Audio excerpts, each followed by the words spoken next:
Aleluia, glória a Deus. Bendito é o nome do Senhor. Amado irmã, irmão, bom dia, a paz do Senhor. Nós, como Igreja Metodista, vamos iniciar mais uma manhã de reunião. Seja bem-vindo, seja bem-vinda ao nosso meio, em nome de Jesus. Eu quero convidar você para abrir a palavra do Senhor. Vamos fazer uma oração inicial. Bom dia, Cris. Bom dia, Rosimar. Bom dia, Tati. Dani, vamos chegando. Thelma, bom dia. Paz do Senhor. Aleluia. Salmo 47. Abre comigo aí naquela sua Bíblia bonita de papel. Aleluia. Salmo de número 47.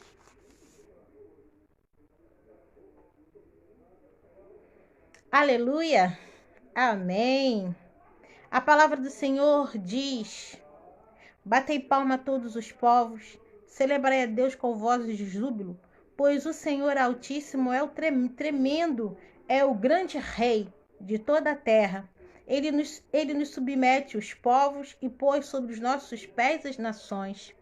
Escolheu-nos a nossa herança e, vou ler o 4 de novo. Escolheu-nos a nossa herança, a glória de Jacó, a quem ele ama. Subiu Deus por entre as aclamações, o Senhor ao som da trombeta. Salmodiai a Deus, cantai louvores. Salmodiai ao nosso Rei, cantai louvores.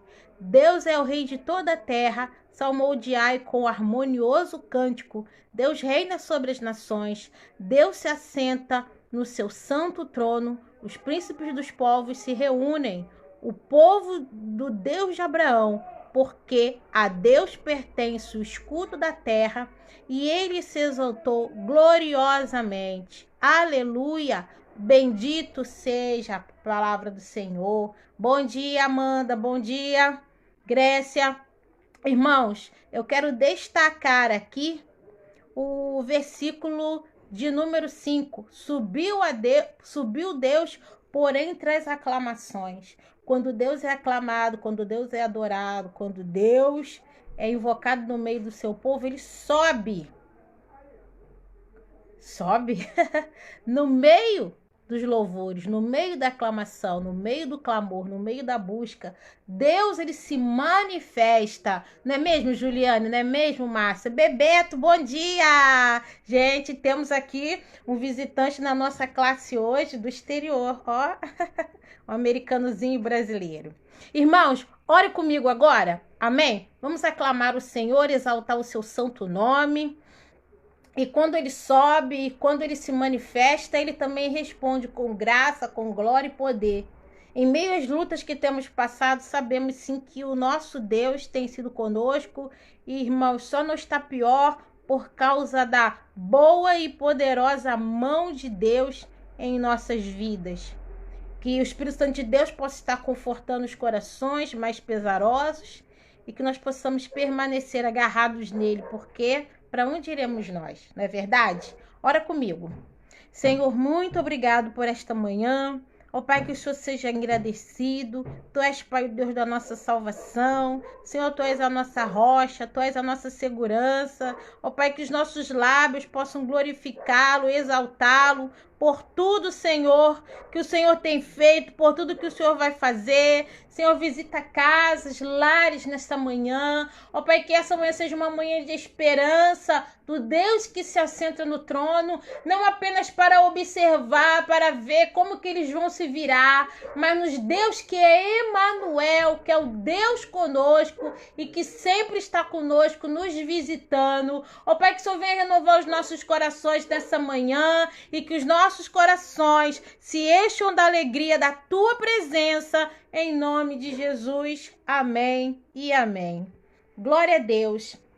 Amados, vocês têm percebido que o nosso momento pela manhã online na igreja está sendo um pouco diferente. E agora eu quero formalizar com vocês algumas mudanças que nós vamos ter. Antes de começarmos o nosso estudo, Eu vou procurar ser o máximo breve, procurei anotar, né, para não ficar enrolando vocês. Mas eu preciso explicar o que vai acontecer com as nossas lives pela manhã aqui no Facebook. Bom, o que eu tenho para dizer para vocês é o seguinte: como vai funcionar a programação?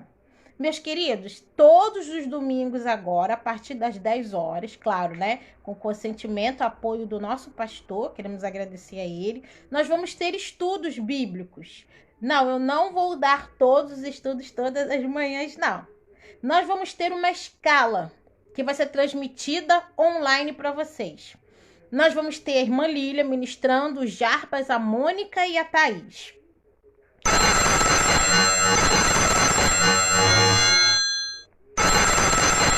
Desculpe, telefone tocando. Paulo Edson me ligando. Paulo, deixa a mensagem aqui nos comentários para mim, para saber o que você precisa.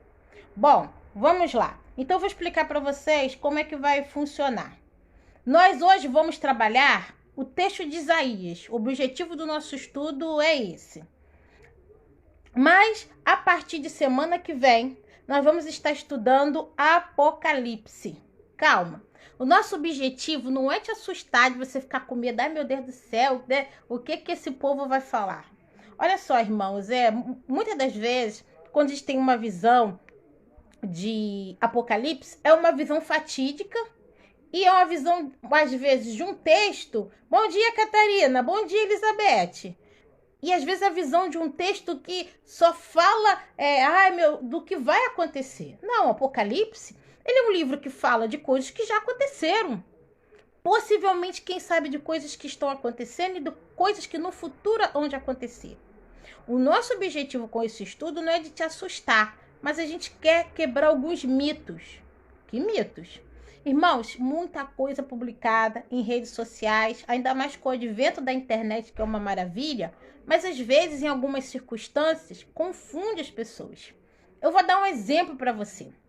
Um dia, colocaram assim no Facebook, um amigo meu do Face. Acho que ele não vai ouvir isso aqui que eu tô falando, não. Apareceu lá uma cobra, aparentemente, pelo perfil das pessoas, parecia que eram indianos. Pessoas bem morenas, cabelo bem liso, umas vestes características, e uma cobra com 3 cabeças. E embaixo tinha o problema não é você fotografar uma cobra de 3 cabeças. O problema é que embaixo alguém colocou uma montagem, um texto bíblico e disse, tá vendo? É a cobra do Apocalipse. Aí, irmãos, eu fiz uma coisa simples. Eu peguei aquela cobra do Apocalipse e dei um zoom. Para começar, a cobra nem tinha 3 cabeças. Era uma montagem, porque assim, eu não sou especialista, né, nessas coisas. Mas tem coisa que é tão simplista que é fácil a gente reproduzir. Às vezes, quando uma montagem é muito mal feita, nas dobras, nas diferenças, né,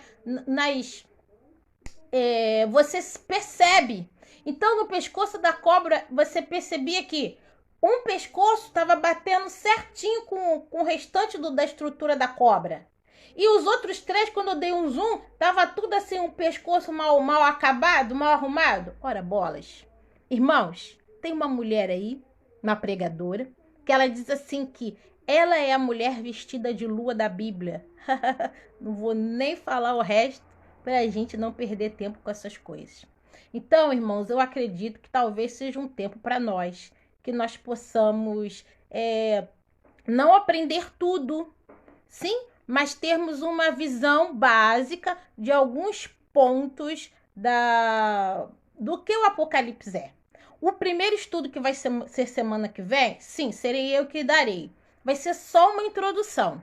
Eu vou explicar o que é o livro de Apocalipse, o que é o apocalipsismo, essa visão, e vou falar basicamente o que vem a ser uma visão escatológica. Ah, eu quero ser só teológica? Não. A gente vai poder identificar alguns processos dos primeiros capítulos de Apocalipse.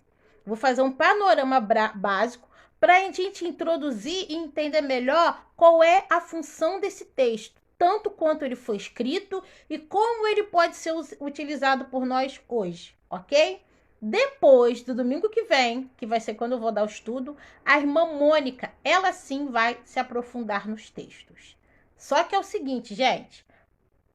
A Mônica, ela já pesquisa Apocalipse desde que ela veio para Central, ela era solteira, eu vi ela compartilhando conosco muitos conteúdos sobre o tema. Então ela falou assim, Sheila, eu vou dar tópicos. Então vamos lá, depois vocês vão ter isso numa descrição desse vídeo lá no YouTube e você vai escolher, tá? Você vai escolher qual é o tema que deve ser abordado.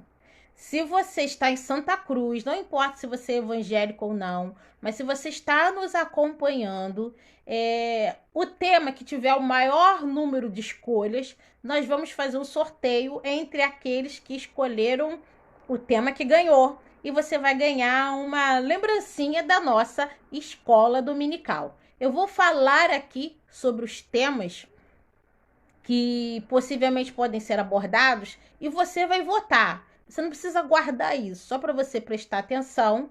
E esse vídeo vai para o YouTube. Espero que eu consiga mandar ele hoje ainda.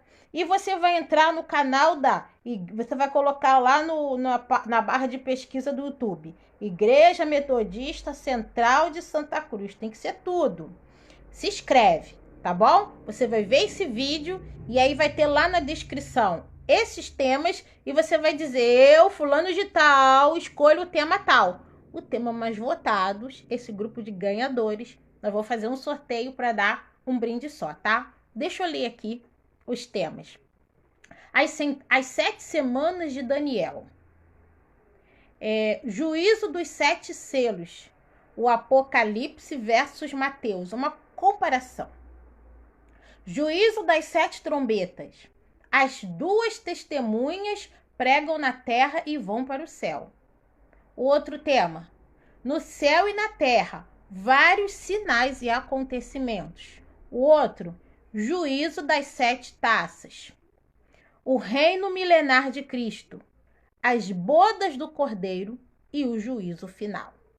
Então, essa é a proposta de temas e a volta de Cristo. Só a volta de Cristo, para gente ter uma noção. Dá um tema só. Então, você vai escolher qual que é o da sua preferência e depois nós vamos seguir para um sorteio. Deixa eu falar uma coisa para vocês. Nós estamos fazendo esses estudos com uma escala. O estudo de Apocalipse, quem vai dar é só a irmã Mônica. E os demais dias que vão seguir o estudo da escola dominical, a irmã Lília, o irmão Jarbas, a irmã Thaís vão vir com outros temas, tá bom? Nesse mesmo canal, todos os domingos aqui no Facebook, com cópia para o YouTube. Lá no YouTube, nesse canal também, você vai poder conferir um estudo para as crianças, história para as crianças. Das crianças já está gravado, já está marcado na plataforma. Você que é mamãe, papai, titio, titia, fala para sua criança, sendo ela da igreja ou não, para assistir. Já tá lá no canal esperando para cair. Vai cair às 11 horas da manhã. Quer dizer, vai cair não, vai subir. Desculpa, vai subir às 11 horas da manhã. Teremos também no nosso canal do YouTube, todos os domingos, um estudo para os jovens, uma palavra para os juvenis, ok? Deixa eu falar uma coisa. Eu tenho um brinde para dar, tá? Para os jovens e os juvenis que assistirem o estudo de Apocalipse. Você, o jovem juvenil, ele não precisa estar na live se não der tempo para ele aqui no Facebook. Mas ele vai até o YouTube. Jovem que eu tô falando não é jovem de espírito não, tá? Porque eu também sou jovem de espírito. Mas não vale para você que é jovem de espírito. É válido para quem tem de 12 a 35 anos. Então, o que você tem que fazer? O que vai acontecer? Mas esse prêmio é para todos os jovens que assistirem. Não tem sorteio. Então, nós vamos funcionar assim. Você, de 12 a 35 anos, da Igreja Central, se você também não é, eu não sou evangélico. Então, você também é o nosso convidado. Se você assistiu o estudo de Apocalipse, que vai começar domingo que vem, e vai seguir depois com a Mônica, ou marcar lá, entrar lá no YouTube. Por que eu estou insistindo com o YouTube? Porque tem irmãs que não têm YouTube. Então, pode ir para o YouTube e quem não tem o Facebook vai para lá também. Então, eu vou colocar o estudo lá. Por exemplo, ó, Rosimar tá aqui, Beth tá aqui, Denilton tá aqui. O que vocês vão fazer? Vocês assistiram o estudo aqui, vocês não precisam ouvir de novo lá. Você entra lá no canal do YouTube, escreve seu nome. Rosimar vai escrever lá, Rosimar. E aí vai dar o ok, vai dar o like. Então eu vou saber que ela esteve presente nas aulas.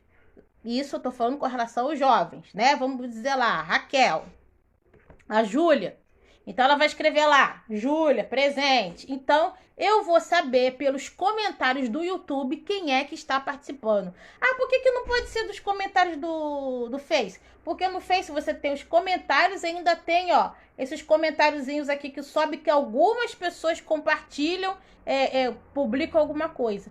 Então, para você ter certeza que eu não vou perder o seu nome, você vai lá no YouTube, independente se você assistiu aqui ou não, mas você tem que assistir, né? Jovem Juvenil. Escreve o seu nome e você vai ganhar um brinde. Presta atenção. Não é chocolate, não é caneta, não é bombom. Sabe que eu sou a rainha e do copo, né? Sabe que eu sou a rainha do copo ali naquela igreja. Então não é nada disso. É uma lembrancinha simples, singela, mas posso falar para você? Você nunca mais vai esquecer da lembrancinha que você vai receber. Caiu, minha gente? Caiu ou voltou? Me fala aí. Se o Rosimar tá falando que caiu. Ok, Thelma, bom dia. Então, é só, a Elizabeth está escolhendo o juízo das 7 trombetas. Você vai lá no YouTube depois que esse vídeo estiver lá e escreve juízo das 7 trombetas no comentário do YouTube. Para mim não perder os comentários e não deixar passar batido ninguém, ok? Então, Jovem Juvenil, você tem que assistir os estudos, ok? Registrar o seu nome lá no YouTube, mas não é só isso que você tem que fazer, não. Você tem que assistir o estudo dos jovens, se você for jovem, e ouvir a palavra do juvenil, se você é juvenil. E marcar também lá o seu comentário. Porque se você só ouvir o estudo de Apocalipse e não participar do estudo que está sendo postado na sua classe, neste momento, não vai valer. Ok? Qualquer dúvida, você repete aí o vídeo. Ou então a gente pode mais tarde esclarecer para vocês offline. Bom, vamos seguir. Deixa eu ver se tem alguma coisa. Beleza, voltou. Agora, meus irmãos, eu vou passar para vocês, né, o tema do nosso estudo de hoje. Abra sua Bíblia em Isaías capítulo 6. Pega aquela sua Bíblia bonita de papel. Eu sou meio preconceituosa. Para a leitura, assim, da Bíblia, eu gosto do texto. Eu vou abrir minha Bíblia aqui também, junto com vocês. Tô abrindo devagar, porque eu tô com o computador aqui, aí eu olho para lá, tá? Para fazer leitura, mas eu sei que eu tenho que sempre que me dirigir a vocês.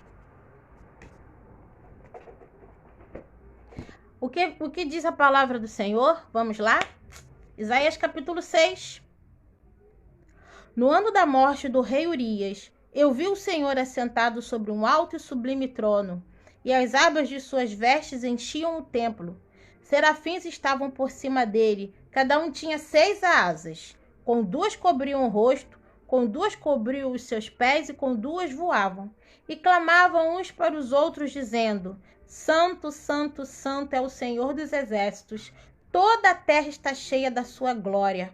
As bases do limiar se moveram à voz do que clamava, e a casa se encheu de fumaça. Então disse eu: ai de mim! Estou perdido, porque sou homem de lábios impuros e habito no meio de um povo de impuros lábios.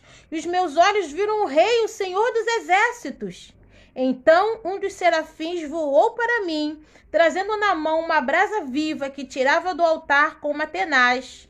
Com a brasa tocou a minha boca e disse: Eis que ela tocou os teus lábios e a tua iniquidade foi tirada e perdoado o teu pecado. Depois disso, ouvi a voz do Senhor que dizia: a quem enviarei? A quem há de ir por nós? Disse eu: eis-me aqui, envia-me a mim. Glória a Deus, aleluia. Irmãos, o título do nosso estudo de hoje é Deus quer se manifestar nas dificuldades. Não, perdão, esse é o tema. O título é Visão de Deus em tempos de dificuldades. Será que os tempos de Isaías eram tempos de facilidade, enquanto Deus falava com ele? E o nosso assunto é que Deus quer se manifestar a nós. Deixa eu falar aqui com o Paulo. Paulo, você tentou fazer algum contato? Você quer compartilhar o vídeo comigo e falar alguma coisa com o pessoal? Se você quiser, você fala, porque dá para compartilhar, né? Como você ligou e eu não sei o que você tem em mente. E aquelas imagens, fala para mim, tá ok ou não tá ok? Se não tiver, não tem problema não. Irmãos, como é que a gente vai trabalhar esse texto?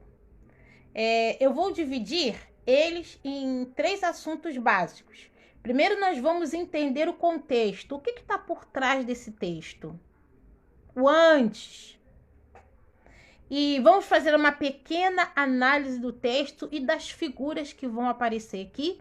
E de tudo isso, a gente vai procurar tirar uma lição, né? Da visão de Deus em tempos de dificuldade. Amém. Glória a Deus. Ok, obrigado, Paulo. Já entendi. Bom, vamos lá. Irmãos, primeiro, vamos lá. Quem é esse moço chamado Isaías? Esse moço, ele provavelmente, isso eu fiz uma pesquisa aqui com os teólogos, afirmam que possivelmente Isaías, ele era um escriba do palácio. Quando ele começa o capítulo 6, ele fala assim, ó, no ano da morte do rei Uzias. Então, não é fácil dizer em que ano ele assumiu essa função de escriba. O escriba, ele pode ter algumas questões políticas, ele pode ser auxiliador, mas ele também é aquela pessoa que é contratado, né, pelo poder real para poder estar narrando, escrevendo contextos, o que acontece politicamente, talvez historicamente, dentro da nação.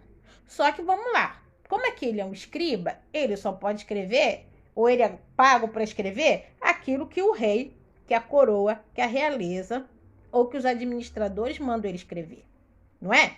Ele vai, vamos dizer assim, eu não estou falando que a escrita de Isaías era contra a vontade de Deus, só estou dizendo que o cargo dele podia até ter, quem sabe, uma conotação religiosa, né? Mas, sobretudo, ele tinha que atender e ouvir as determinações daquilo que o governo, o rei, achava que era importante registrar, ok?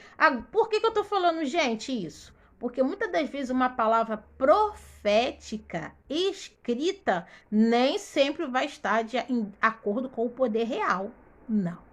Na Bíblia nós vamos ver muito isso. Às vezes, quem vai começar dentro de Israel essa cultura de trazer homens que escrevem para narrar fatos oficiais ou registros dentro da cultura judaica, em nome do rei, em nome da nação, é o rei que vai começar isso. Isso vai começar com o rei Davi. Ele é o primeiro devido aos estudos teológicos, ele é o primeiro que vai trazer para junto do seu reinado, além dos conselheiros, além dos generais que o rei Saul tinha, ele vai trazer pessoas para escrever, pessoas para narrar, pessoas para registrar. Então essa tradição, ela tem sido mantida e, na verdade, né, vamos lá, vamos falar direito, vamos corrigir a coisa aqui. Não é só Israel que trabalha com escriba. Porque às vezes esse escriba pensa, aquele homem lá da época de Jesus, que tinha um pessoal que perseguia Jesus, aquele era um contexto, realmente Jesus veio, confrontou aqueles caras, mas a figura de um escriba numa sociedade antiga é muito importante. Quem mais, né, que podemos, um grande exemplo dessa questão dos escribas trabalhando para o governo, que os egípcios. Tudo aquilo que eles deixaram em papiro, os registros, não digo nas pirâmides, nas pedras, ou caverna, não sei, tô até chutando aqui, mas não digo nos sarcófagos, nas pirâmides, não digo nesses, que somente os escribas tinham essa função, mas eles eram os caras que eles ganhavam pelo governo para poder estar promovendo registros. E a teologia não, né? Pesquisadores, teólogos, eles estão apostando de que Isaías, ele tinha um cargo desse. Porém, ele vai ter uma experiência com Deus que vai modificar toda a sua vida. E não posso dizer para você que ele deixou de ser um escriba, mas acima de tudo, ele passou a ser um profeta. Um cara que não vai escrever só aquilo que o governo manda, mas vai registrar aquilo que Deus fala. Porque nem sempre aquilo que Deus fala, aquilo que Deus registra, deixou as pessoas satisfeitas, não.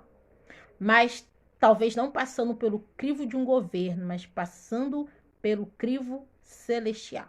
E isso não é uma crítica, tá, gente, aos escribas. Até porque, se hoje na história, especialmente história antiga, medieval também, mas especialmente história antiga, se nós temos tantos registros, né, de outras civilizações, é por causa de pessoas que escreveram informalmente, né, sem o patrocínio do governo, mas especialmente sobre essas pessoas que ganhavam para poder escrever e registrar. Bom, vamos lá. Isaías foi um profeta que o seu ministério durou 40 anos. E ele passou por 5 reis, 5 governos. Te pergunto aí, quantos presidentes você vivenciou? E aí, já tá cansado? Aí ele passou por 5 reis, levando em consideração que um reino é vitalício enquanto a pessoa vive. Né? Tá ruim, tá bom, tá mais ou menos. Se o reino morrer, alguém dá um jeito de colocar um veneninho na comida dele, vai ficar. Se for bom, glória a Deus. Se for ruim, é prova. Então, ele vai pegar 5 reis, 5 períodos de reinados. E ele vai advertir o povo, porque ele vai estar profetizando em tempos difíceis, em tempos de ameaça. Provavelmente o início, não somente do ministério profético de Isaías, mas da vida dele, ele provou em algumas situações por muitos conflitos, porque Israel estava... os povos sempre viveram... Até hoje a gente vive em guerra, né? Então não é novidade. Mas os povos aqui nesse período aqui especificamente, estavam vivendo por um tempo de conflito e estava tendo uma preocupação no reino de Israel com os conflitos com o reino da Síria. Nesse momento aqui da profecia, tudo bem, mas depois lá na frente, a Síria vai vir e vai, aqui, imagina aqui comigo, a palma da minha mão é o reino de Israel. Esse reino de Israel que foi constituído, que Davi governou, não é? Que Saul governou, aquele território tomado por Josué. Depois aqui antes dessa realidade desse texto, né? Porque ele está falando muito tempo depois do que eu vou falar agora aqui. Então, esse reino de Israel aqui, que eu estou simbolizando como se fosse a minha mão, depois que o rei Salomão morrer, ele vai ser dividido, vai ter uma briga, leia lá o livro de Reis para você relembrar, vai ter uma divisão. E a parte de cima vai ser chamada Reino de Israel ou Reino do Norte. E a parte de baixo vai ser chamado de Reino do Sul ou Judá. No reino de cima vão ficar 10 tribos e no reino de baixo vai ficar 2 tribos. A tribo de Benjamim e a tribo de Judá. E o restante vai ficar em cima. E o que vai acontecer? Vai vir um moço, Deus vai ungir um moço chamado Jeroboão, que vai governar essas 10 tribos. Até aqui, gente, nós temos a linhagem de Davi. Primeiro Saul, cai Saul, Davi, morre Davi, entra Salomão, morre Salomão. E Salomão, o filho de Salomão, Roboão, que ele era responsável por tudo isso. Deu muito problema. Deus levantou Jeroboão, divide o reino no meio.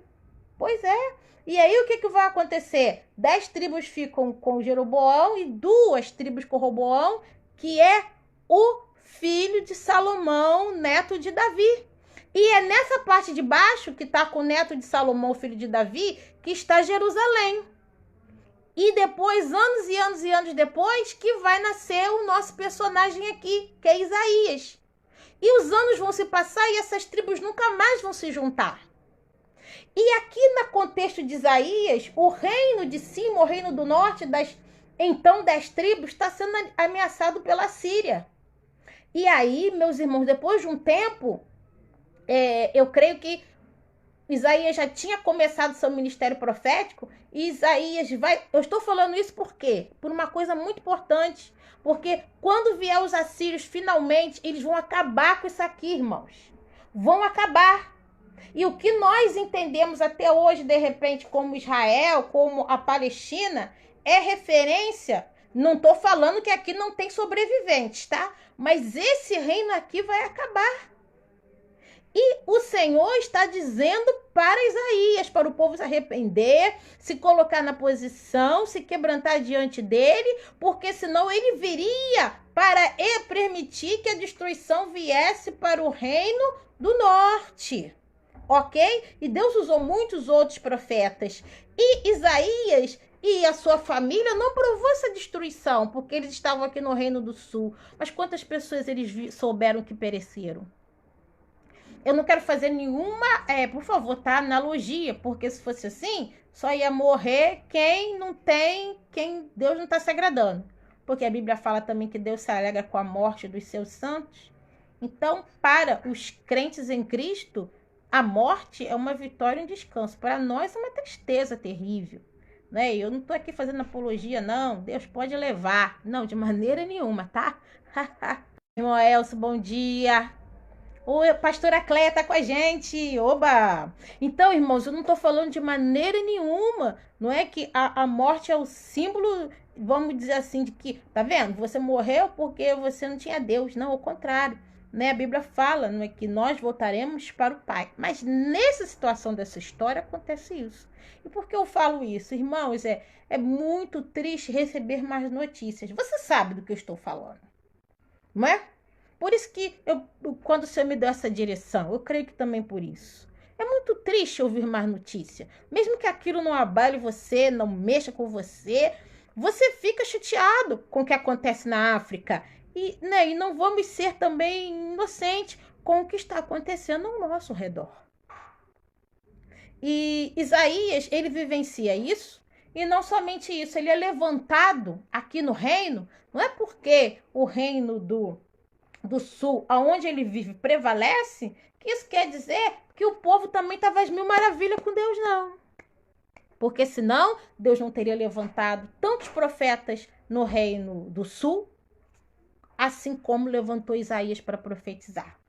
Então, meus queridos e amados irmãos, ele vai vivenciar um tempo em que antes dos assírios chegarem e tomarem a parte de cima do reino, ele vai vivenciar todo o processo de crise. É igual uma guerra que acontece, né? Quando as torres gêmeas caíram. Foi porque assim, os caras estavam lá no Oriente Médio, sem fazer nada. Vamos lá jogar uma bomba ali? Não. Tem todo um processo histórico de crises, de conflitos, que se justifica, que se explicam ou não, que culminaram também ali com aquele fato, com aquele acontecimento. Então aqui, Isaías está vendo guerras, conflitos, e que estão acontecendo e trazem preocupação, porque não sei se você já ouviu, não é? Mas como até em tempos de pandemia, aquela história de que o dono do galinheiro, não é? Alguma coisa assim, matou a galinha e todos os bichos falaram que não era, disse que ia matar a galinha.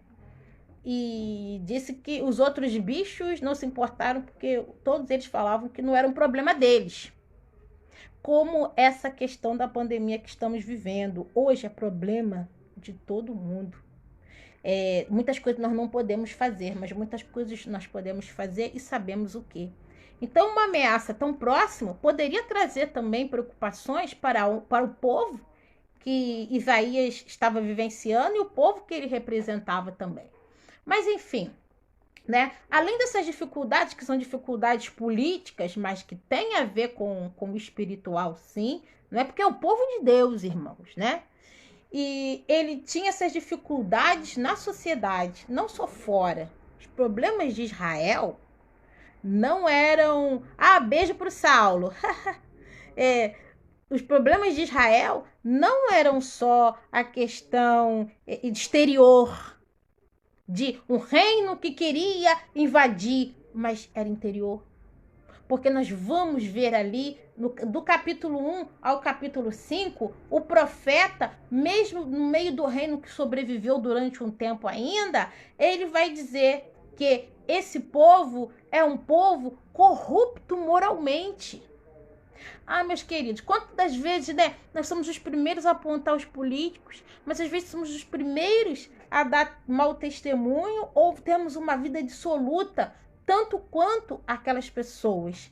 Então, tudo isso, Deus vai olhar e vai dizer assim, olha só, eu quero justiça social. Deus usa a boca de Isaías para dizer, fala para o meu povo, olha, eu quero que vocês sejam justos na partilha dos bens, na divisão das riquezas, na administração do governo. E olho para vocês, eu não vejo justiça. Não só a questão espiritual, além da questão da idolatria, a questão da injustiça. E Deus conclamou Isaías para dizer, olha, diga ao meu povo que se arrependa do seu pecado. Vai haver um tempo, mas também não só de coisas ruins sobrevive Israel. Os teólogos vão falar que do capítulo 1 ao capítulo 5 vai ser um tempo em que o reino em que Isaías mora é um reino que vai provar de certa prosperidade. E não vai, esse período que compreende esses capítulos não é um período econômico tão ruim, não é. Mas, justamente por isso, Deus diz para o profeta assim, olha, vocês estão muito acomodados com as coisas boas que muitos de vocês podem ter. E essa acomodação de vocês está fazendo vocês pecar. E muitas vezes acontece assim, né? Tipo assim, eu tô de boa. Comigo não vai dar nada. Né? Vamos ao exemplo dos políticos. Os caras estão pegando 100 mil. Começa só com 100 mil. Né? 200 mil, daqui a pouco tem 1 milhão aí na conta. Eles vão dizer, para mim não dá nada. Eu vou continuar roubando, vou continuar sendo injusto, vou continuar enganando as pessoas, vou continuar praticando injustiça, porque não vai dar nada para mim. Como, irmão, se nosso Deus não tivesse olhos como de chama de fogo? E, meus irmãos, Deus vai usar Isaías para pregar contra toda essa injustiça e mais, a falta de sinceridade no culto. Deixa eu explicar para vocês. Entre o capítulo 1 e 5, antes da visão do capítulo 6, Deus vai dizer para Isaías assim, olha só, eles até vêm na igreja, mas quando eles vêm, eles não estão pensando em mim, estão pensando neles. Ou de repente eles vêm porque é bom, gente, é tão gostoso. Eu vou falar para vocês sinceramente, eu gosto, é bom ir na igreja. Não dá saudade da igreja, mas eu não estou julgando vocês, estou falando por mim. O ambiente, ver as pessoas, abraçar os irmãos, né? Ainda mais se tiver calor, a nossa igreja tem ar-condicionado, aqui a minha casa é uma bênção, né? Mas não tem um ar-condicionado assim central, igual tem na nossa igreja. Aí eu sento lá, irmãos, que delícia! Não é verdade? Quem é que tá sentindo saudade do ar-condicionado? Só eu. Então, assim, tem benefícios, tem uma parte gostosa da comunhão. Mas Deus falava assim, olha, esse povo vai lá só por causa do ar-condicionado. Eles só vão lá porque, assim, é atrativo, é gostoso, é um bom ambiente. Mas o coração deles está longe de mim. Então, Deus mandava Isaías dizer para o povo para se fazer um exame interior, olhar para dentro de si, para saber, me perguntar, Deus, por que eu vou no culto? Né? Porque eu estou acostumado e porque assim, tem muitos anos que eu vou no culto. Eu posso falar por mim. E será que eu vou no culto porque eu tenho que ir no culto? E às vezes você vai no culto porque tu tem que ir no culto mesmo.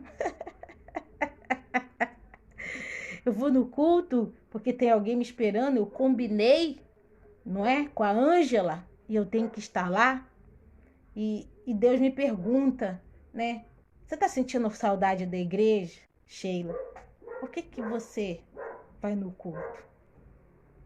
E o Senhor falava para o povo, olha, vocês vêm no culto, eu quero vocês aqui, mas eu quero que vocês olhem para mim. E o profeta Isaías também diz para que as pessoas confiassem em Deus para a salvação diante das duras provações. E assim, aqui a gente vai lendo os textos e avançando além do capítulo 6, a gente vê que aquelas pessoas estavam passando duras provações. E duras provações ainda maiores iriam acontecer, porque depois, quando o reino do norte caiu, não tem como, né? É a mesma coisa de falar assim, Deus que me perdoe falar isso. Aqui, vou falar em frente, que em frente ao cemitério, em frente da minha casa, né? Só do lado que tem vizinho. Mas em frente à minha casa, aqui, ó, o prédio caiu. Irmãos, não tem como o prédio caiu e eu levantar e agir como se nada tivesse acontecendo comigo. Porque se isso acontece comigo, se eu fico de boa, claro, de repente a reação não vai ser tão dramática, também não vou ser hipócrita. Mas se aquilo não me comove, ao menos para uma oração, tem alguma coisa muito grave comigo, acontecendo comigo. Então, nós vamos ver que as duras penas que o outro reino vai passar, não tem como não abalar as pessoas que estão aqui. E talvez aconteça conosco hoje. Talvez está tudo certo na nossa casa, mas o que acontece no nosso vizinho está nos abalando. E Deus fala para Isaías que outras coisas duras iriam acontecer, mas a palavra, a Bíblia, é uma palavra de esperança.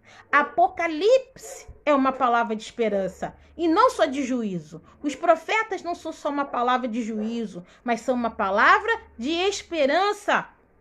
À medida de que o povo passa a entregar e confiar a sua vida a Deus.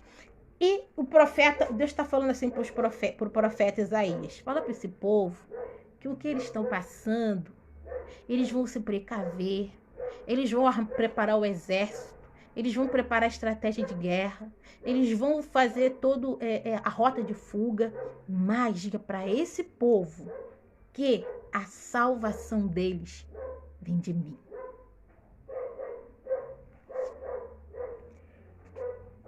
Isaías, ele tem um movimento profético tão bonito que ele profetiza até a vinda do Messias, o Salvador. Foi tão profundo a maneira como que Deus usou ele, que eu acredito que teve algumas coisas que ele nem entendeu. Não. Por que não entendeu? Porque ele não vivenciou a manifestação do Cristo. Deus mostrou para ele que viria o Emanuel, o Deus conosco, o Salvador. Mas como, onde, quando? Ele não podia mensurar e não mensurou. Sabe por quê?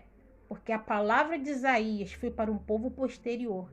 E muitas das coisas do texto de Isaías foi para ele e para a geração dele. Mas muitas das coisas foram para a geração posterior. E algumas coisas talvez seja para nós nos dias de hoje, para que possamos, assim como ele, ter uma visão de Deus em tempos difíceis. Bom, vamos lá. Agora que a gente já viu um pouquinho o que estava acontecendo por trás, eu vou fazer alguns breves apontamentos sobre o próprio significado do texto. Isaías estava lá, foi no templo, não é? Não estou falando que ele era uma pessoa religiosa, não estou falando que ele não estava realmente orando, não estou dizendo nada disso. Até porque ele não diz, né? Só sei que de repente ele viu um trono. E imagina, Deus sentado no trono. Eu acredito que não dava para ver o rosto, devia estar brilhando, resplandecendo. E aí vê aquele corpo assim, aquele homem com aquelas mãos poderosas sentado no encosto da cadeira. E aí ele mal podia contemplar o brilho daquela face, mas uma coisa ele viu muito clara, que uma aba de uma veste, a ponta de uma veste encheu todo o templo. Gente, pois é, Sônia, forte, imagina a Igreja Central de Santa Cruz. Você, vamos lá, você que tá aí comigo, você tá ali orando, aí de repente você veio pro culto terça-feira, chegou mais cedo, né? Escola dominical não dá porque tem a consagração, não tem como, mas se chegou mais cedo, chegar mais cedo que o ministério de oração vai ser meio complicado. Não que você não tenha capacidade, mas você chegou mais cedo na terça-feira, aí de repente tá com o olho fechado, tu olha assim pro chão, tu vê um pano branco até lá no final da igreja. Você fala, meu Deus, o que é isso? Meu Deus, o que é isso? Quando você olha, ele com aquele pano branco, todo tomando todo aquele espaço. Imagina uma coisa assim, e um homem, que você vê aquela mão, um brilho que não dá para ver o rosto direito, tá? Eu tô chutando que não deu para ver o rosto direito, mas podia até ver se ele quisesse, né? A gente não sabe. Mas ele viu o rei da glória porque sabia que era o rei, sabe por quê? Porque era majestoso. Irmãos, quem tem brilho, tem brilho. E quem tem brilho não precisa dizer pra ninguém, olha gente, olha pra mim que eu tô brilhando. E ele fala, caraca, só pode ser ele. E aí viu os seres com 2 asas aqui no rosto, com 2 asas voando, planando, e asas tão grandes que cobriam todo o seu corpo, dizendo, santo, santo, santo é o Senhor dos exércitos.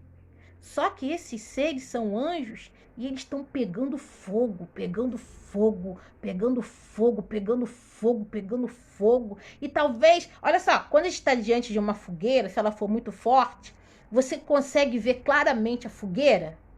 Gente, onde tem fogo tem calor. Devia ser um calor, aqueles seres flamejantes pegando fogo e voando. E santo, santo, santo, Isaías Pessoa. Hoje eu morro. Vai cair um raio na minha cabeça. Vamos lá. Essa expressão é descrita 3 vezes pelo autor, que ele poderia colocar 20, 30, 40 vezes. Mas para a cultura judaica, a tripla repetição, você repetir 3 vezes, significa uma expressão de superlativismo. Ou seja, está dizendo que, por exemplo, como diz assim, e Saul era bonito, bonito, bonito. Ou seja, ele era o mais belo dos belos. Aqui quando fala que ele é santo, santo, santo, porque ele é mais santo que todos os outros. E é uma mensagem para os anjos e é uma mensagem para o próprio Isaías. Eles não estavam ali fazendo figuração. Esses seres assistem ao redor do trono de Deus e são chamados de serafins. Os serafins, eles são anjos alados e eles, como eles ficam próximo ao trono de Deus, eles estão ali pegando fogo. Por que eles estão pegando fogo? Porque na cultura bíblica, o fogo também tem outros significados, mas um dos significados é que o fogo está relacionado à santidade de Deus. Então, como esses seres estão muito próximos ao trono, à glória, eles pegam fogo por causa da santidade. Eles são contagiados pela presença de Deus todo o tempo.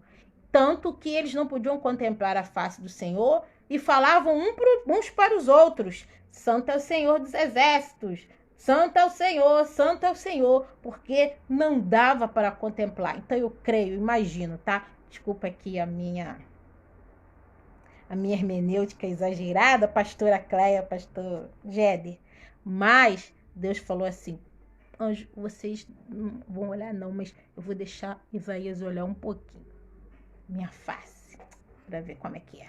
Eu vou sustentar a estrutura dele para que ele possa suportar tamanha glória e não pegue fogo como vocês estão pegando fogo. Meu Deus do céu. Que coisa louca. Irmãos, os céus deve ser uma coisa. Antes da gente tá dentro do roteiro, tá? Vamos devagar aqui um pouquinho. Deixa eu fazer uma pergunta para vocês. Escreve aí, é estudo bíblico, não é? Então vamos lá na classe. Como você acha que é o céu? Escreve aí rapidinho. O que você acha que tem lá? Ah, porque quando eu chegar lá, eu vou. Será que vai ter isso? Será que você tem aquilo? Você alguma vez na sua vida achou que quando você fosse para o céu, você ia ficar sentado numa nuvem tocando harpa? Ah! Fala aí pra mim, me conta aí, porque tinha aqueles antigos desenhos, aquelas antigas é, é, interpretações do ambiente celestial na televisão que a gente via, né? E você via a pessoa sentada na nuvem. E algumas pessoas tocando harpa junto com os anjos. Ó, aqui você não tocou nem sino. E lá no céu tu vai tocar harpa. Me fala aí, comenta aí. Deixa de ser preguiçoso, preguiçosa. Sei que você não é não. Mas tenha coragem. Você, como que você acha que é o céu? Você alguma vez achou que você ia ficar sentado na nuvem? Não. Irmãos, no céu nós temos coisas que nunca vimos, mas algumas pessoas dos tempos bíblicos, elas puderam contemplar.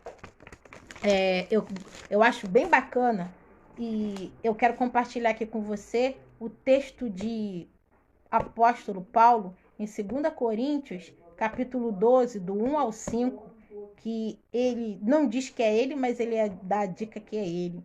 Ele diz: se necessário que me glorie, ainda que não convém, passarei as visões e revelações do Senhor. Então já diz que as revelações e as visões são do Senhor, né? Que ele recebeu. Aí ele joga uma indireta: conheço um homem que em Cristo, que há 14 anos, foi arrebatado até ao terceiro céu. Então ele percebeu que existem 3 níveis do ambiente celestial. Então algumas interpretações, e eu particularmente comungo com elas, acho que o primeiro céu é esse céu nosso aqui, que tem aparência de cor azulada e aparecem as nuvenzinhas. Não vamos ficar sentado na nuvenzinha não, irmão. A nuvem é só aqui embaixo mesmo. É só pra gente aqui agora. Tem o segundo céu. Pastora Cleia, por mais que a gente tente descrever, não seremos capazes de imaginar a grandeza do céu. Nem olhos viram, nem ouvidos ouviram, e nem jamais penetrou no coração do homem. Yes, é isso aí. E aí, Paulo vai dizer que ele vai ter o terceiro céu. Então, ele percebeu que ele subiu de nível. Ou alguém falou para ele, ó, isso aqui é o terceiro andar, meu filho. Para ele escrever assim tão especificamente. Vamos lá, pensa comigo, não seria talvez esse aqui, esse ambiente, o azul? E depois do azul, será que ele não viu as estrelas?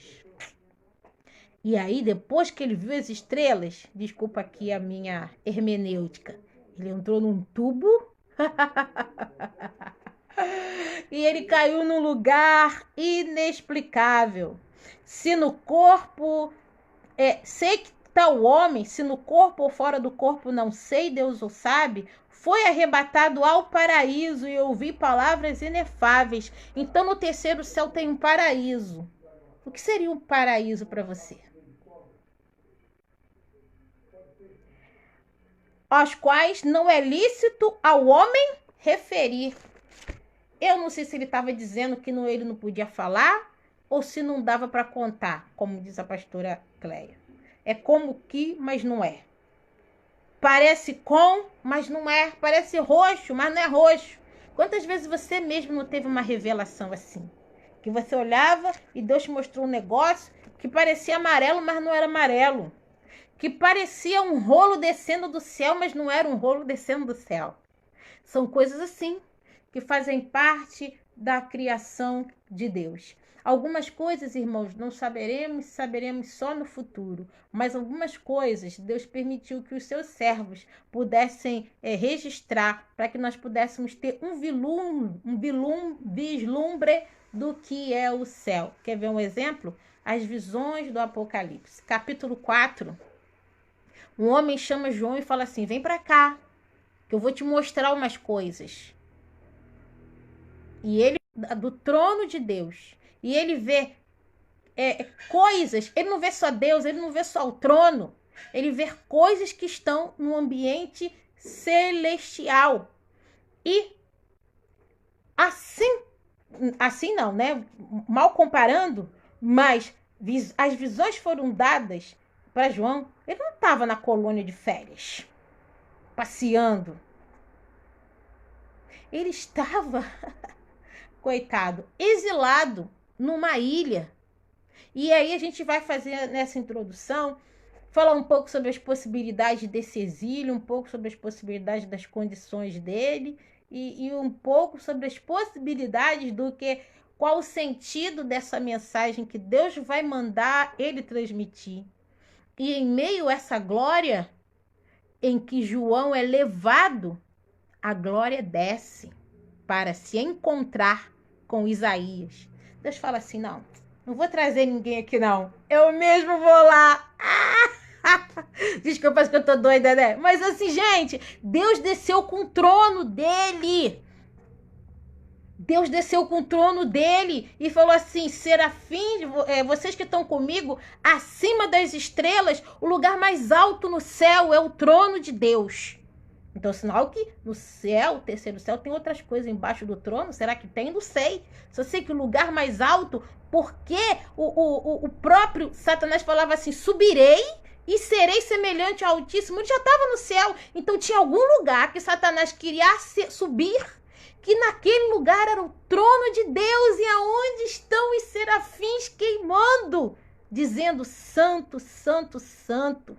Então, irmão, se você algum dia foi arrebatado, não quero assustar aqui as nossas visitas, quem aqui já teve experiência? Sabe por que eu falo isso? Eu ouso? Porque na Bíblia nós temos várias pessoas que tiveram experiência com anjos, experiências com o trono de Deus. Eu pergunto para você, você acha que você, na sua insignificância, Deus pode se manifestar para você? Desculpa, gente. Falei que vocês são insignificantes. Não, eu quero me comungar com você, irmãos. O trono não ficou e mandou chamar ele. O trono de Deus, agora o terceiro céu, aonde Satanás desejou estar, veio até a terra para falar com o homem. Que quando viu falou assim, eu vou morrer, sabe por quê? Porque eu sou pecador e habito no meio do povo de impuros lábios.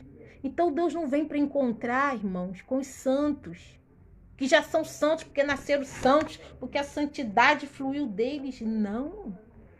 E olha só como Deus é insistente nesse negócio de encontrar os homens. Aí mandou Jesus.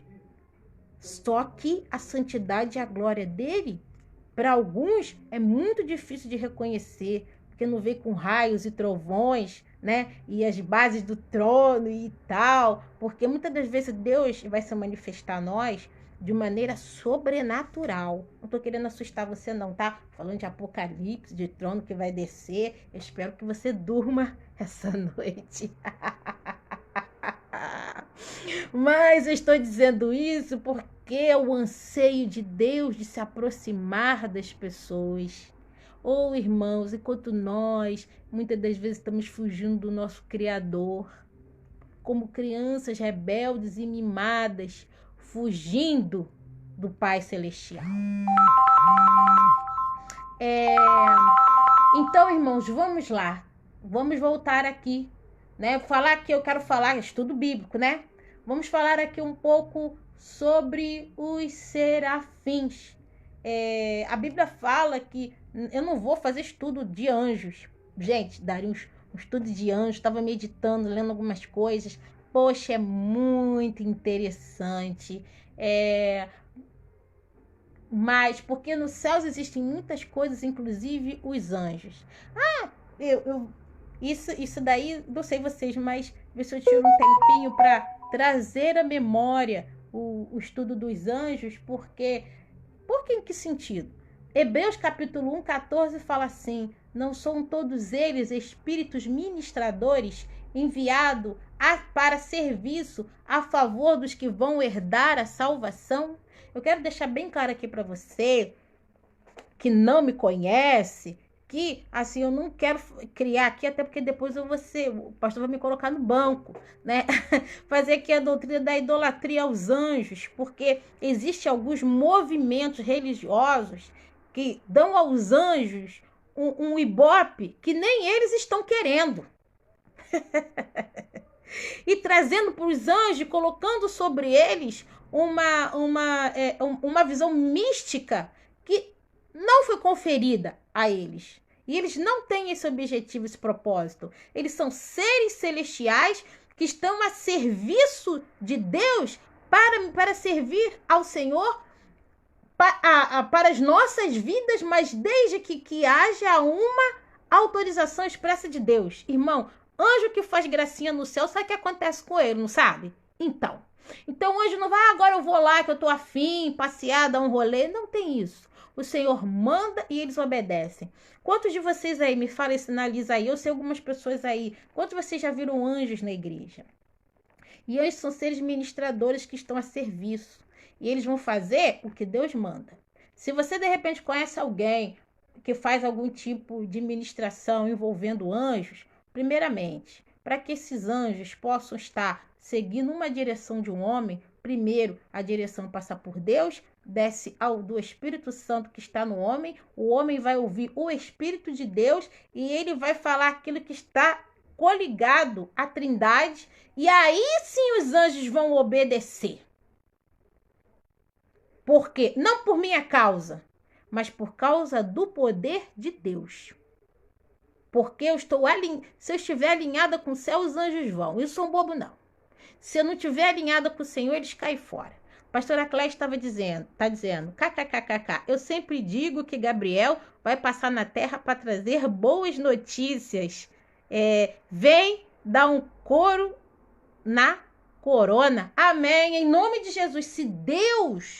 Se a palavra profética, aqui a pastora está brincando, mas é sério. Se Deus der uma palavra profética e falar assim, vai lá, anjo, passa a vassoura, ele vai dar visão para algum dos seus servos verem, mas só vai acontecer de acordo com a vontade expressa do nosso Pai. Aleluia. Porque eles não estão ali, né, apenas para passear, mas eles estão a serviço daqueles que vão herdar a salvação. E quem vai herdar a salvação? Eu e você. Eu quero falar aqui um pouquinho, brevemente, sobre algumas características dos anjos. Os anjos são ajudantes de Deus. Então, você já viu um ajudante que ele decide o que ele quer fazer? Né? Os anjos são mensageiros de Deus, como Lucas de 1:26. Vamos lá, alunos da escola dominical. Para quem que o anjo trouxe a mensagem? Vou dar uma dica, né? No Antigo Testamento. Fala aí para mim. Uma pessoa que conversou, deu uma notícia. Não tem problema não, pastora. Fala aí de alguém do Antigo e do Novo Testamento em que anjos apareceram para trazer boas novas. Comenta aí nos comentários aqui para nós. Né? Os anjos protegem os filhos de Deus. Nós vemos em Mateus, no Novo Testamento, com quem que o anjo vai falar? Com Pedro, não vai? E vai abrir as portas do cárcere, vai virar para o Pedro e fala assim, ó, vem comigo. Caraca, meu Deus do céu. Porque havia um propósito. Eles só agem com propósito. Os anjos vão aparecer no Antigo Testamento e Novo Testamento. Vai ser o anjo que vai trazer a resposta para Daniel. Quem é o anjo que vai trazer resposta para Daniel? Quem é o anjo que vai falar com Maria? O anjo traz uma resposta para Daniel na cova dos leões, experiência com anjos. E Abraão possivelmente falou com anjos e Josué também falou com anjo. Mas não foi para qualquer coisinha, né? Porque era para ele se preparar para a batalha. Então, nós temos a presença dos anjos, a ministração deles, e mais tem até nome. Sheila, por que eu quero saber se os anjos têm nome? Eles têm nome. Abra sua Bíblia comigo aí em Salmos. Antes de você chegar lá, né? Tem os tipos de anjos, só vou citar. Os anjos são divididos em arcanjos, querubins e serafins. Eles falam, eles podem falar, eles têm nome. E o que diz o Salmo 147, versículo 4? Tem nada a ver com anjo não, mas olha só. conta o número das estrelas, chamando-as todas pelo seu nome. Deus dá nome às estrelas. Deus dá nome às estrelas. E Deus dá nome aos anjos também. Não interessa para a gente saber o nome da milícia celestial. Não nessa ordem, não é isso que eu quero dizer. E nem que Deus me revele os nomes das estrelas. Sabe por quê? Se Deus falar assim, tá bom, eu vou te falar o nome das estrelas, eu vou morrer. Porque quantas estrelas existem no universo? Você sabe? Pois é. Então é uma coisa infinita e incontável. Irmãos, eu vou falar aqui uma coisa, que a primeira pessoa que eu ouvi falar isso foi Rosimar. Se Deus dá nome às estrelas, e se Deus dá nome aos anjos, que talvez nunca haja uma curiosidade sua de estudar sobre o assunto, isso é uma questão particular minha, que dirá você? Ah, mas eu sei que eu tenho nome. Uma vez Rosimar estava pregando, falou assim que... Foi até uma coisa de jovens. Ela falou assim, você não é um número. Irmãos, quando a gente dá nome, a gente dá características e reconhece o valor, a diferença daquilo. Talvez, para mim e para você, a maioria das estrelas são iguais. Tirando uma ou outra, o pessoal fala Capricórnio, não sei o que, não sei o que, que brilha mais. O restante é tudo igual. Talvez, né, a milícia celestial é tão grande, inumerável, é uma loucura querer descobrir o nome dos anjos e não há necessidade nenhuma disso. Mas, a partir do momento em que nós percebemos que Deus dá nome, é que Ele identifica a sua criação particularmente e pessoalmente. E a Bíblia vai dizer, Davi vai dizer, o salmista, quem sou eu, Senhor, filho de homem, para que me visite? Mas me fizeste um pouco menor do que anjos e de glória e de honra me coroaste. Ah, você vai dizer, você tá maluco, eu tô cheio de problema, eu tô quase desempregado, eu tô no meio da pandemia, você vai dizer que eu fui feito um pouco menor do que anjos? Não tô falando no sentido corpóreo, né, que nós somos seres frágeis. Mas eu acredito que o salmista estava querendo exaltar e dizer quanto nós somos importantes para Deus. E como diria lá a pregadora Rosimar, você não é um número. Porque, de repente, talvez, na sua empresa, você é só um número. Eu tenho 600, preciso demitir 300. Quando você vai ver, de repente, você foi mandado embora, o seu patrão não teve nem tempo de avaliar o seu trabalho, porque se ele tivesse talvez avaliado, você não estaria sendo demitido. De repente, você não está sendo demitido, mas como tem tantos funcionários iguais a você, você se sente mais um. Ou a sua igreja tem tanta gente que você fala assim, eu nem sei se mesmo se eu faço parte do corpo, que eu sou só mais uma.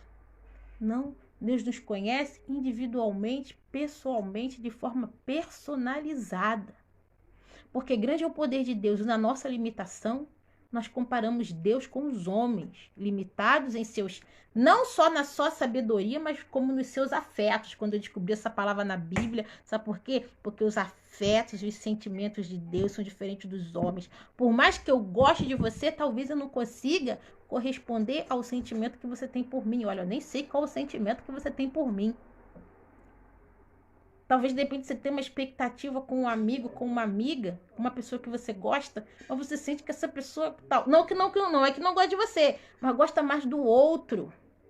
Isso acontece. E por causa disso, muitos de nós nos afastamos da presença de Deus, nos afastamos da casa de Deus, porque nós nos sentimos um número. E mesmo que a gente não tenha baixa estima, em algum momento da nossa vida nós vamos nos sentir assim. Ou, mesmo que a gente não vá se sentir, já estamos plenamente curados, se você olhar para o passado, houve um momento que você se sentiu um número. Mais um na fila do pão. Não é o novo provérbio? Quem é você na fila do pão? É verdade. De repente, eu e você na fila do pão hoje, ou aquilo que a gente faz, ou aquilo que a gente é, não tem tanta importância para tantas pessoas. Mas... porque talvez tenham tantos escribas e Isaías era só mais um. A gente está destacando ele aqui porque ele virou profeta. Mas se ele continuasse escriba, a gente nem ia saber que ele existiu.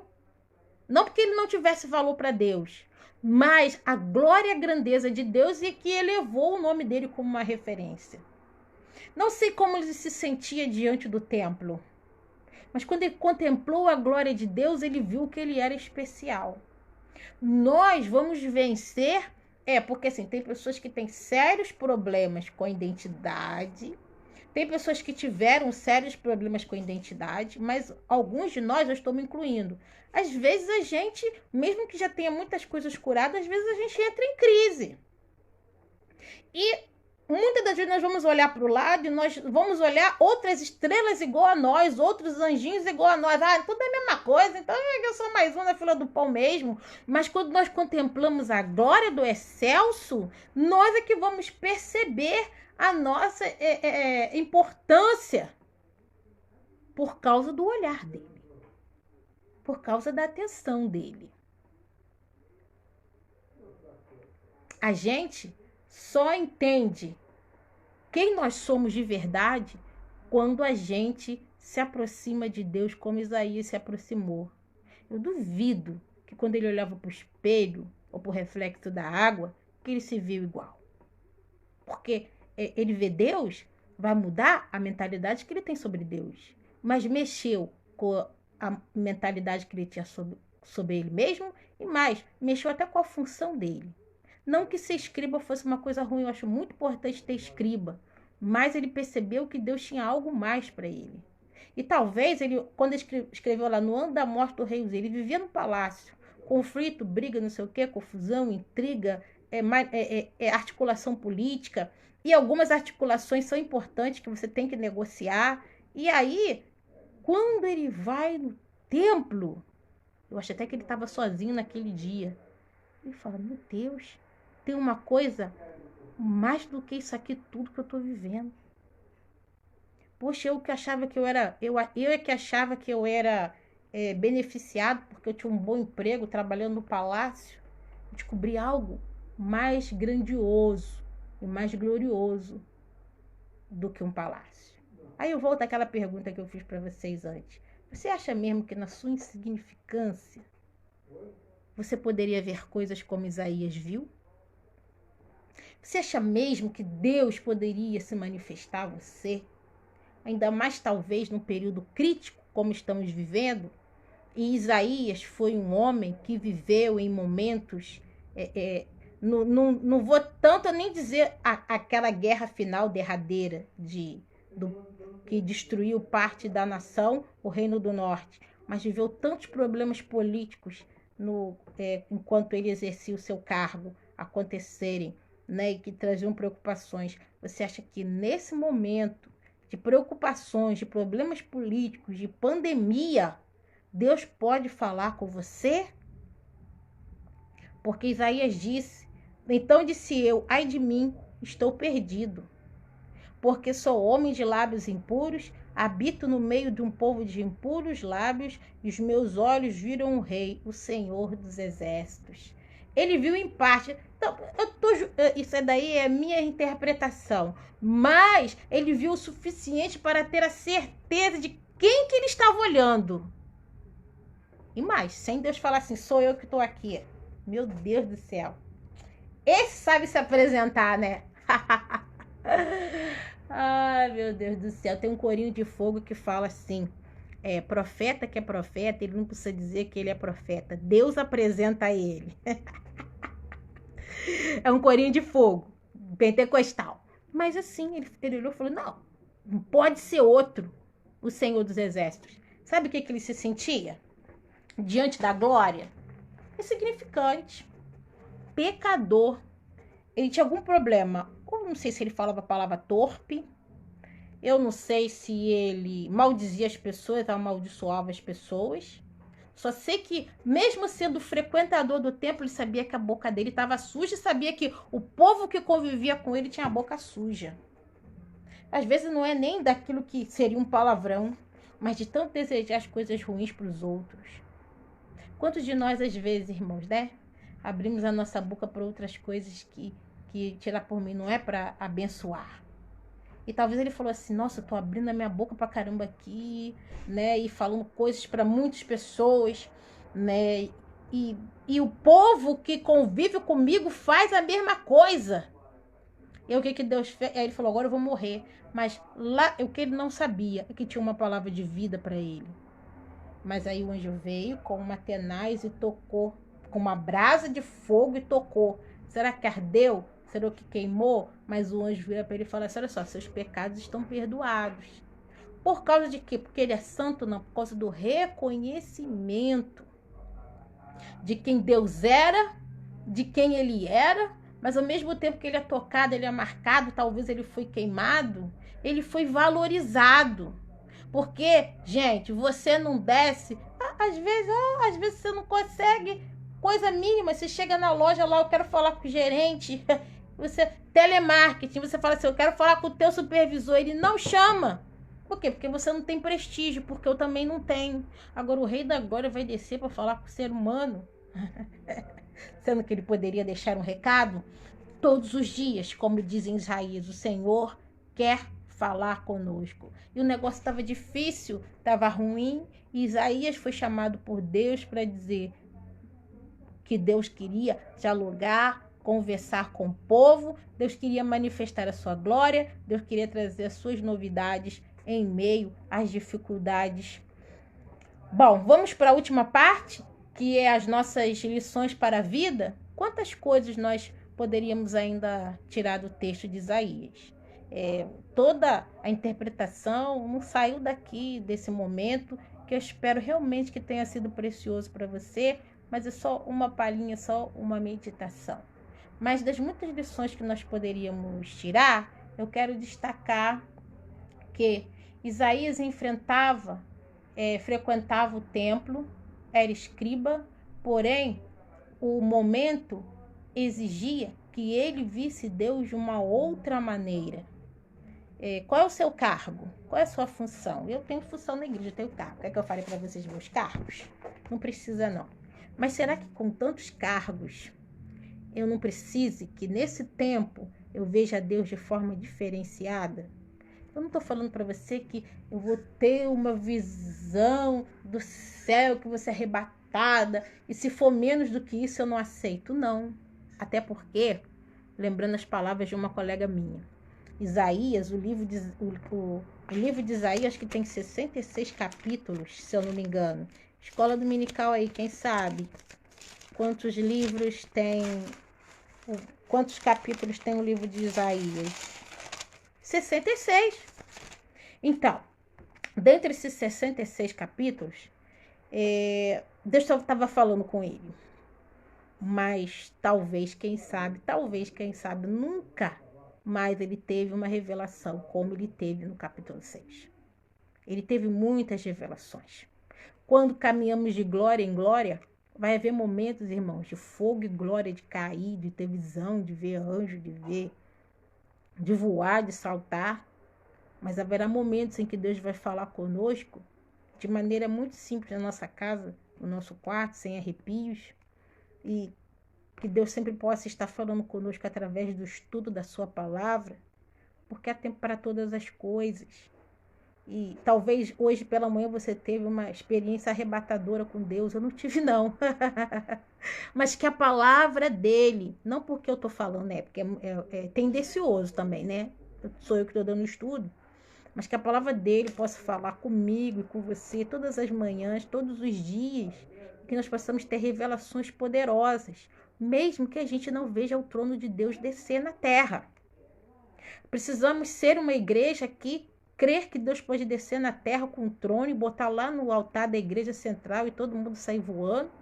Mas precisamos crer que Deus também é o Deus que vai falar conosco na igreja central, às vezes numa oração silenciosa. Porque se nós imaginarmos que Deus é o Deus só... Assim, porque eu adoro o espetacular. Eu gosto. Eu tô na fila, falou que é espetacular, falou que é unção, falou que é mover comigo mesmo. Mas a Deus há muitos anos atrás vem me falando comigo que não quer que eu me contente apenas com o espetacular. Mas Ele quer que eu o veja nas pequenas coisas diariamente. E talvez, como diz uma amiga minha, nunca mais, enquanto ele viveu, Isaías viu o trono de Deus. E com certeza vai haver momentos que ele pensou assim, eu queria tanto te ver mais uma vez, só mais uma vez.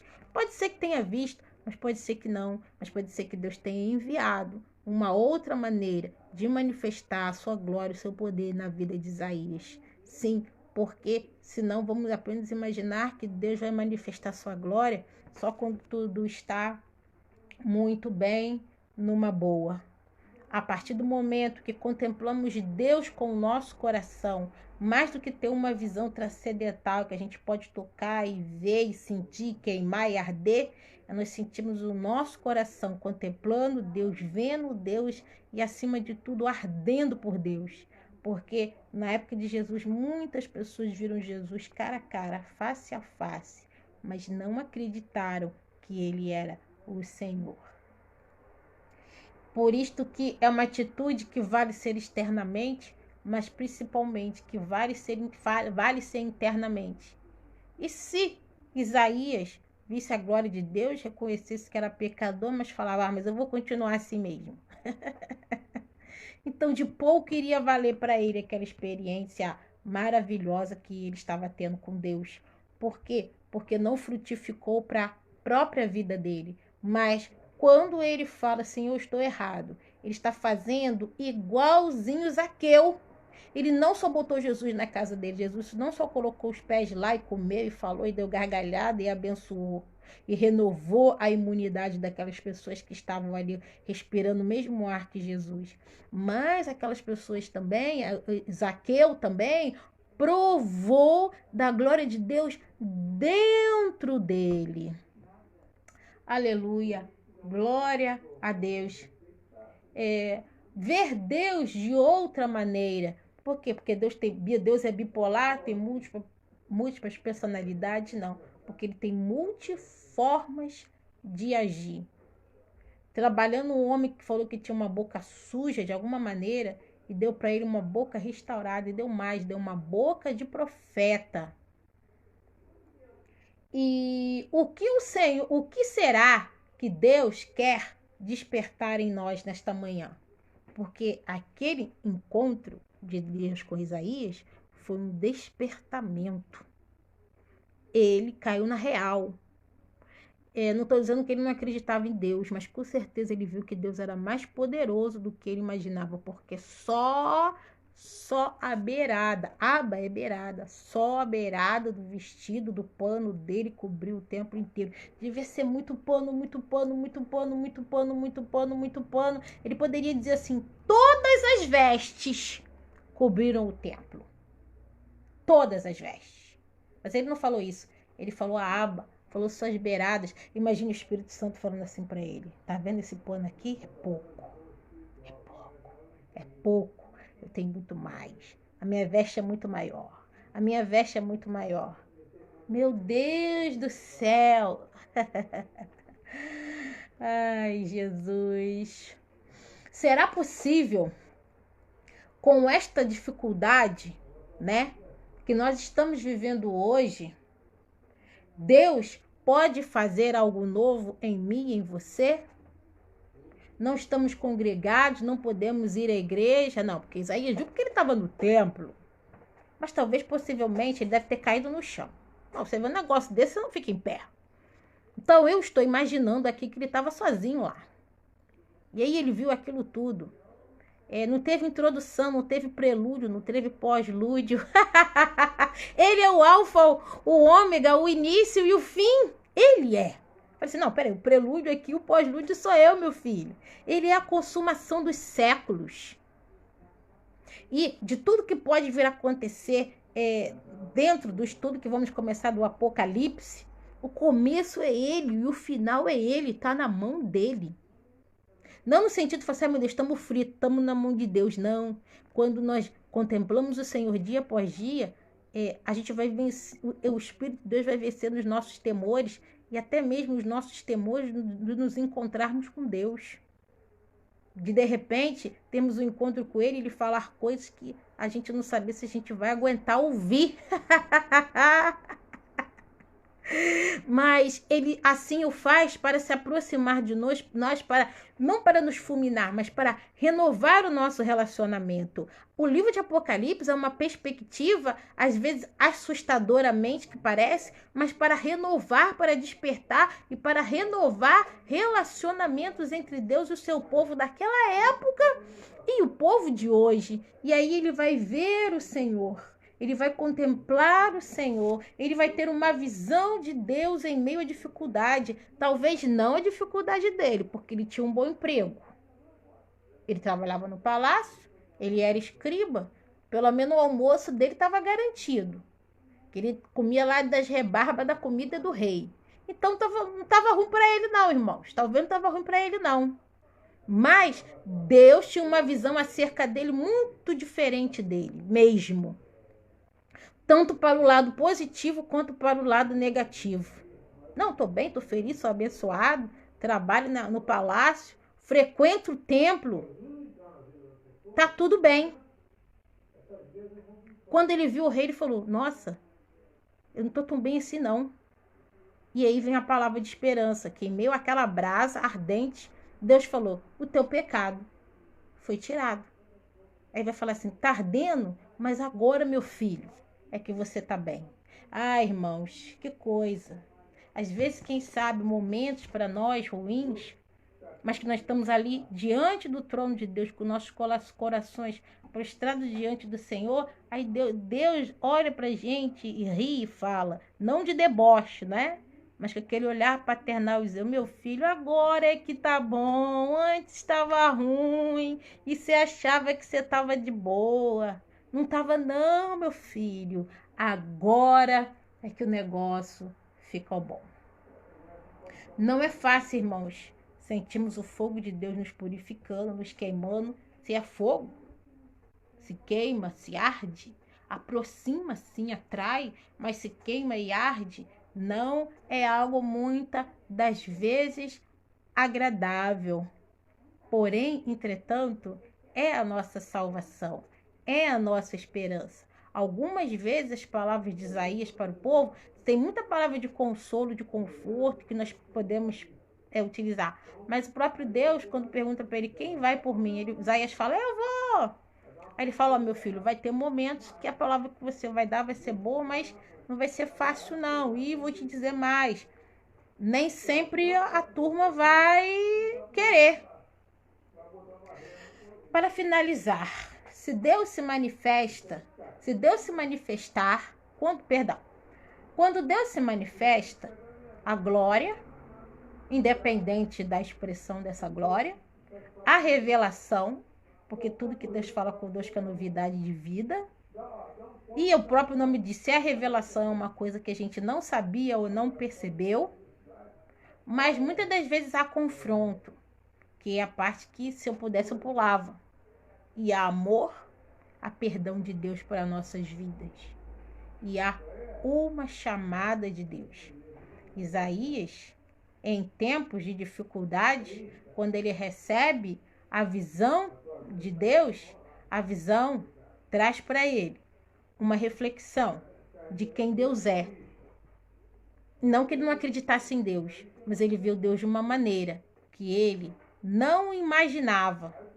Irmãos, mesmo que não venhamos ver o trono, mas eu sei que sempre Deus quer se revelar para nós de uma maneira que nós não imaginamos e nós não esperamos que possa acontecer. Em meio a essa revelação, a vida dele é transformada e até a profissão. Por favor, não estou falando para você pedir demissão não, ainda mais agora, não é época. Mas algo me chamou muita atenção. De escriba, ele se torna profeta. Um homem que escreve para os homens, que não é errado, é bom, que registra, que faz apontamentos e talvez fale até coisas sobre Deus. Mas a partir de então, eu não sei quanto tempo ele conseguiu ficar no trabalho dele, oficial, para poder se dedicar à visão que Deus estava dando para ele de profeta. E que ele iria escrever muito, dedicar tempo falando, dedicar tempo profetizando, mas não apenas para o governo, mas para a glória de Deus. que aquilo que a gente veio a fazer nos lugares que nós possamos estar, a gente precisa fazer as coisas para as pessoas. Não adianta, nós estamos na sociedade, empregados ou desempregados, mas que aquilo que a gente venha a fazer seja para a glória do Senhor, que Deus possa nos usar para vivermos a novidade de vida, mas que aquilo que a gente coloque a mão, né, quando a gente entrega a chave para alguém, que nós possamos ser um canal de Deus enquanto fazemos aquela entrega. Quando nós dizemos aquela palavra, quando nós formos aqueles lugares. E eu não vou fazer aquele negócio, aquela pergunta não. Quem agora vai dizer sim ao chamado do Senhor? Não vou perguntar isso para você não. Eu vou, para encerrar, que nós possamos nos perguntar, no meio às revelações que temos recebido de Deus, em tempos de dificuldades, será que precisamos ver Deus de maneira diferente? Talvez nós nem saibamos. Sim, porque Deus sabe todas as coisas, Deus contempla o meu deitar e o meu levantar. Então, de repente, eu vou dizer para você, não, tá tudo certo. Se eu tô aqui ministrando para você, porque eu não preciso ver Deus de forma diferente, que eu já vi Deus em todos os lados que eu deveria ver. Seja bem-vinda, Tereza Cristina. Mas, não, porque a partir do momento que eu já vi Deus de todos os lados, é porque eu sou muito poderosa. Então, Ele não é santo, santo, santo na minha vida. Ele não é 3 vezes acima de todos, porque eu já entendi tudo sobre Ele. Já fiz uma pesquisa, sentei aí em alguns momentos, trouxe uma reflexão, agora falei, agora eu já sei tudo sobre Deus, eu fiz o curso, eu tenho diploma, ao contrário, né? Nós estamos a caminho do céu, a caminho do trono de Deus, a caminho da presença de Deus.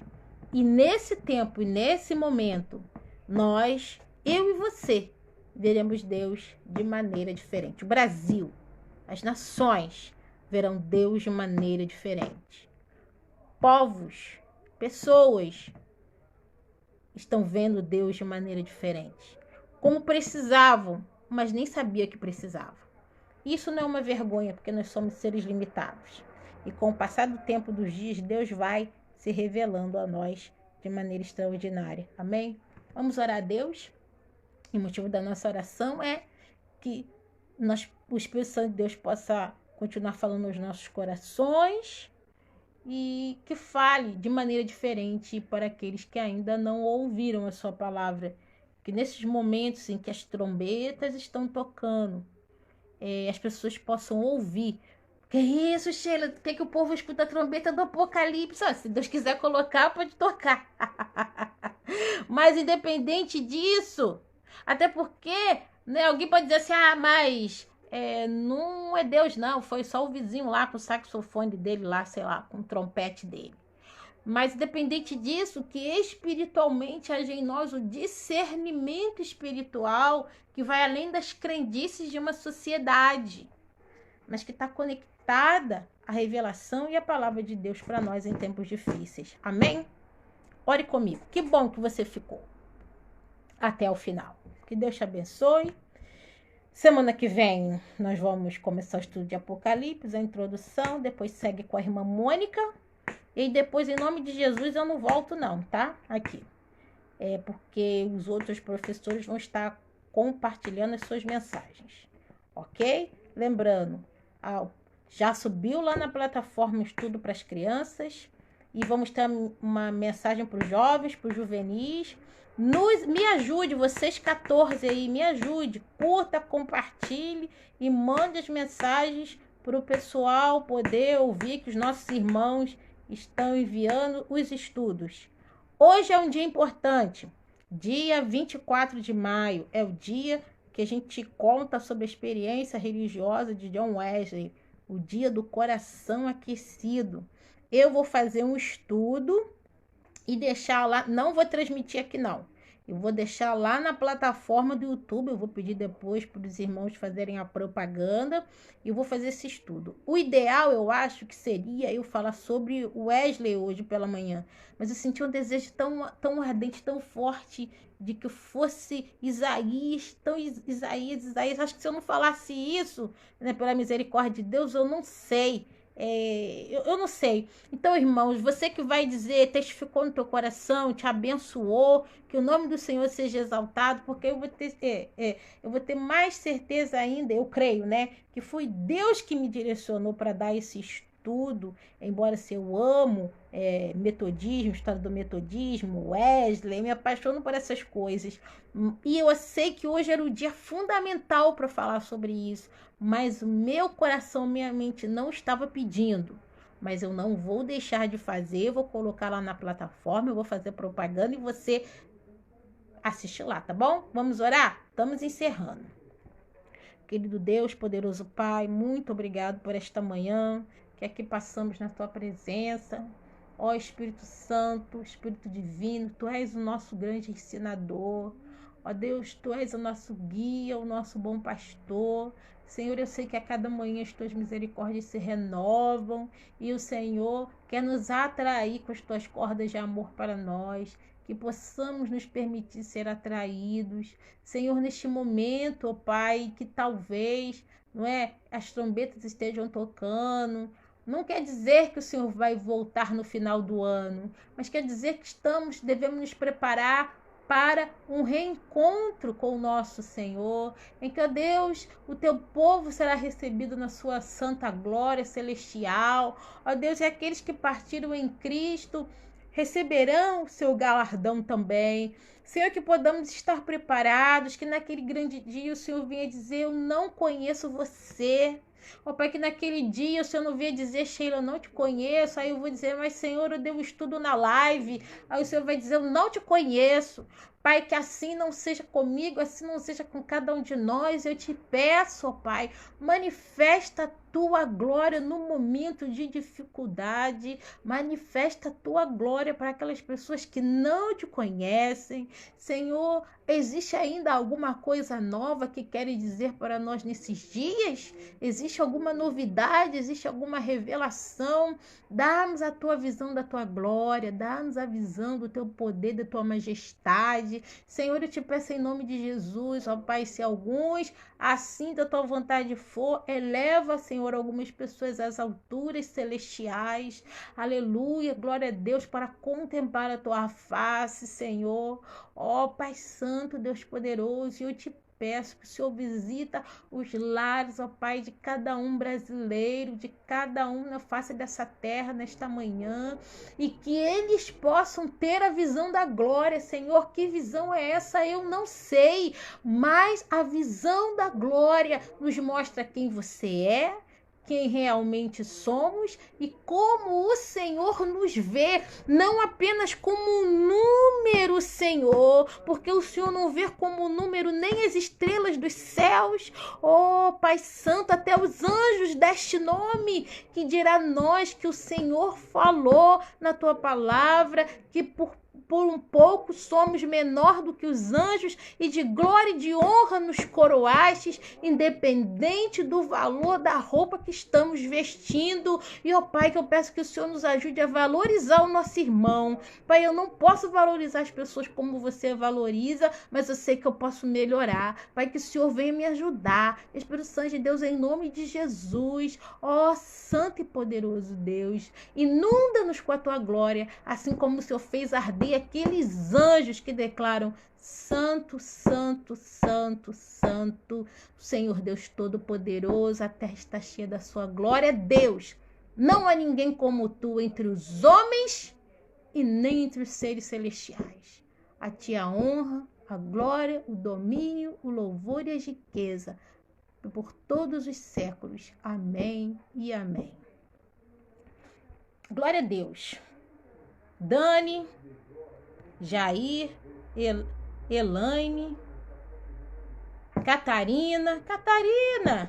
Irmãos, beijo, abraço. Escola Dominical é assim mesmo, a gente fala o nome das pessoas, ok? Não esquece de escolher o estudo Lembra os nossos jovens e adolescentes que quem assistiu os estudos, tanto dos jovens quanto do Apocalipse, vai ganhar um presente. Não é bombom, não é chocolate, não é caneta. Um beijo, a paz do Senhor. Até domingo que vem.